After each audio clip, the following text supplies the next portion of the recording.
Lectura del Santo Evangelio según San Marcos. Gloria a ti, Señor. En aquel tiempo, un escriba se acercó a Jesús y le preguntó: ¿qué mandamiento es el primero de todos? Respondió Jesús: el primero es: escucha, Israel, el Señor nuestro Dios es el único Señor.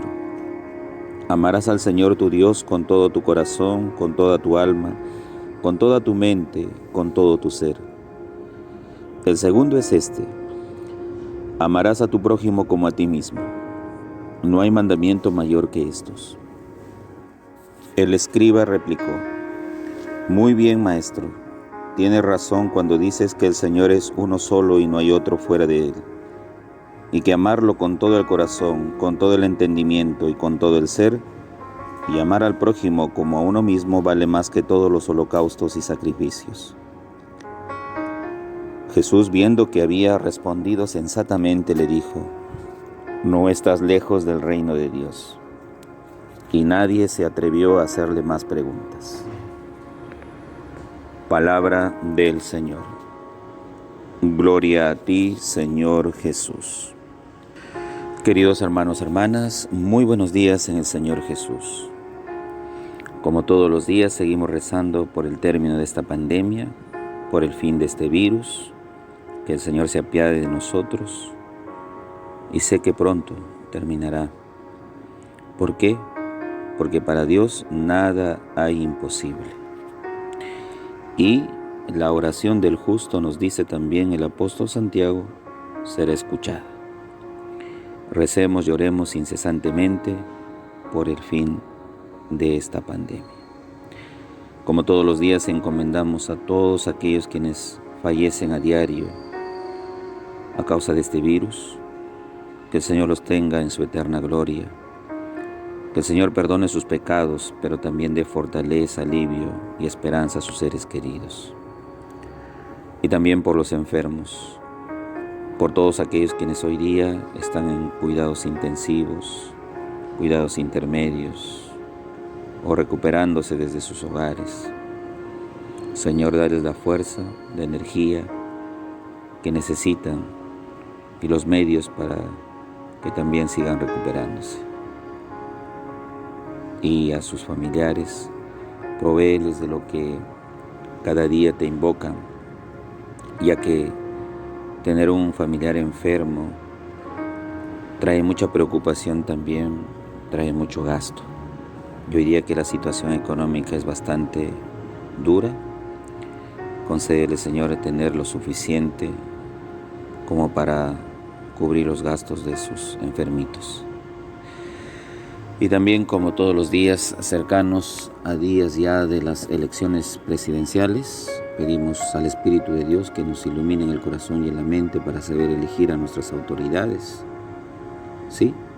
Que rijan los destinos del país por una vía de justicia, de amor, de verdad, para sacar de lado la corrupción, para poder trabajar respetando también la propiedad privada, respetando los capitales extranjeros que trabajan en nuestro país, que dan muchos puestos de empleo a muchos peruanos.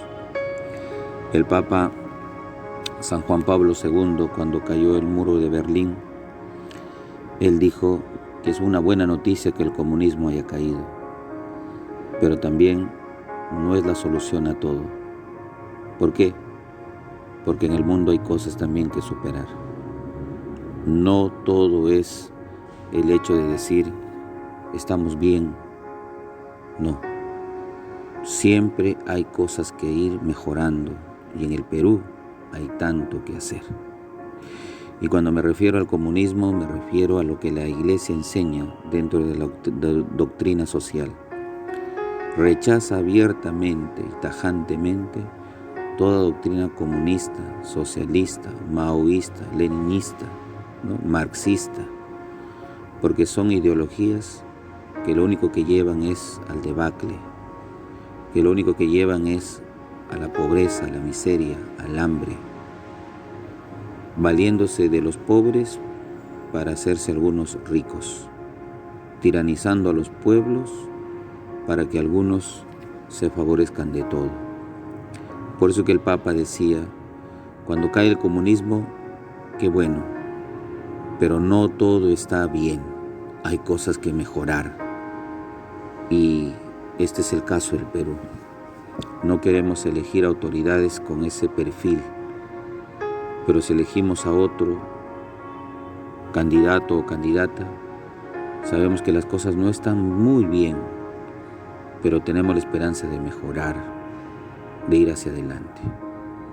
Emitamos un voto que vaya de acuerdo a lo que la doctrina social de nuestra iglesia, si somos católicos, nos enseña.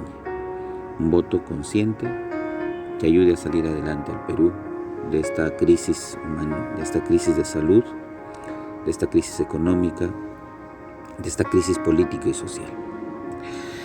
El Evangelio del día de hoy nos habla Jesús de no hay mandamiento mayor que estos. ¿Y cuál es? Primero es el Shema Israel según el Antiguo Testamento. El Shema Israel significa escucha Israel.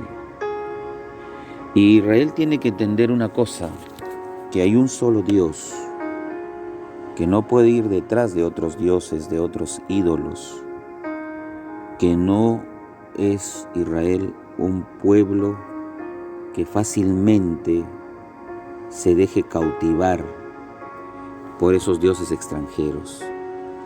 Pues lamentablemente cae sobre Israel siempre esa acusación de ser idólatra, de ser un pueblo de poca memoria, que cuando les conviene están con Dios y cuando no, se van tras otros dioses. Por eso es que el Shema Israel es como un mandamiento para los israelitas, que escuchen dentro de su corazón que no hay otro Dios, el Señor, y es el único. Y para que sea el único en el corazón y en la vida de los israelitas, tienen que amarlo. ¿Cómo? Con todo el corazón, con todo el alma, con toda la mente, con todo el ser. Es decir, entera y completamente con todo lo que significa el ser humano. Rendirle honor y gloria a ese Dios, al Dios que nos salvó, nos redimió. Equiparadamente a este mandamiento, Jesús pone el segundo: amar al prójimo como a uno mismo. Y remarca, no hay mandamientos mayores que estos. Amar al prójimo como uno mismo implica que tanto me amo, me quiero, me respeto, me valoro yo. De la misma manera tengo que hacerlo con aquel que está a mi lado.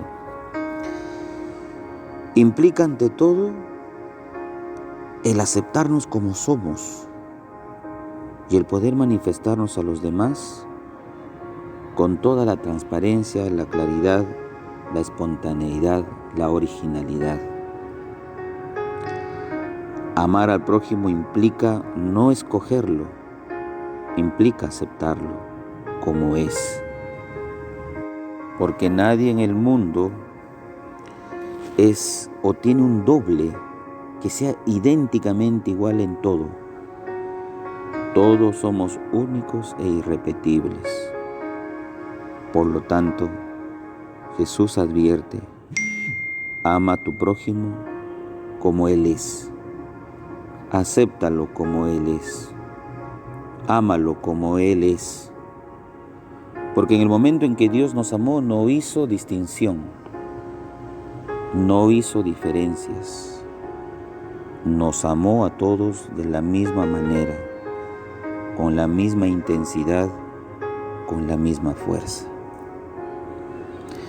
Equiparando estos dos mandamientos, tanto amor a Dios como al prójimo, nos dice Jesús, con esto habremos hecho mucho.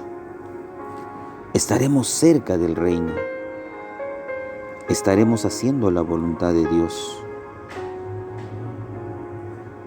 Mas, sin embargo, viene la réplica de este escriba, quien dice: muy bien, maestro, tiene razón.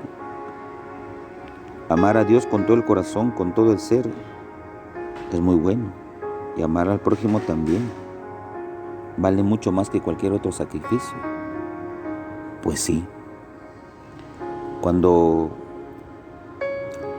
2 hombres subieron al templo a orar, uno de ellos, de manera erguida, con la cabeza levantada, con voz fuerte, se vanagloriaba de ser un buen hombre, de que no tiene pecados. Te doy gracias, Señor, porque no soy pecador como el otro que está a mi lado. Te doy gracias porque cumplo con el diezmo. Te doy gracias porque cumplo con todo aquello que tú me has mandado.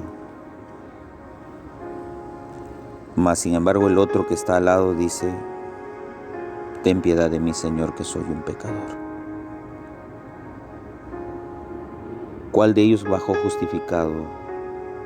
¿El primero, en que se enorgullecía de ser mejor que todos y que está cumpliendo con Dios? ¿O el segundo, que no tenía ni la cara para mirarlo y simplemente atinó a decir que es un pecador y que lo perdone? Jesús nos dirá: el segundo salió justificado y el primero no. Porque ¿qué es lo que quiere Dios? ¿Que hagamos esa distinción en que tú eres bueno y Él es malo? Jesús nos dice: todos son buenos para mí y nadie es juez de su hermano. Amar al prójimo como uno mismo implica aceptarlo como es, sin juicios, sin prejuicios, sin tratar de cambiar su modo de ser en cuanto que todos somos únicos, pero sí ayudándole a superar sus debilidades, ayudándole a superar sus fragilidades. Es por eso que Jesús hoy día nos invita a todos nosotros que si amamos a Dios, necesariamente tenemos que amar al prójimo. Que si respetamos, queremos y admiramos a este Dios que es uno y único, de la misma manera, ese mismo amor tiene que pasar por aquel que nos necesita. Y el que nos necesita hoy. Nos necesita hoy. Veamos al prójimo como la imagen propia del Padre, del Hijo y del Espíritu Santo que mora en ellos. El Padre José reza todas las mañanas por ustedes. Llévense mi bendición. En el nombre del Padre, del Hijo y del Espíritu Santo. Amén. Que tengan un bonito y bendecido día en el Señor.